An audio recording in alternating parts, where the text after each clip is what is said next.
الدوري الإنجليزي الممتاز إلى قائمة الدوريات العالمية التي تبثها الجزيرة الرياضية في منطقة شمال أفريقيا والشرق الأوسط. الموسم المقبل سيكون داسما على طاولة المشاهد العربي بعد أن تم الاتفاق بين الجزيرة الرياضية وأمبي أند سيلفا لاشتراء حقوق البث الحصري لمباريات الدوري الإنجليزي الممتاز لمدة 3 سنوات عبر كل وسائل الإعلام ووسائطها في ربوع المنطقة التي تضم 23 دولة.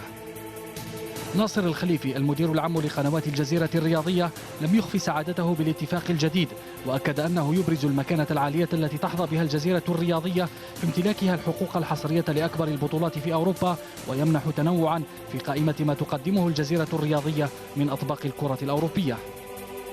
وحتى تنقل الصورة بجميع أبعادها ستخصص الجزيرة الرياضية 3 قنوات عالية الوضوح أو ما يعرف بتقنية الHD لنقل هذه المباريات مع استوديوهات تحليلية وتغطية لما قبل وبعد المباريات للوقوف على التفاصيل التي كانت خافية على متابعي الجزيرة الرياضية في السابق، بالإضافة إلى النشرات الإخبارية.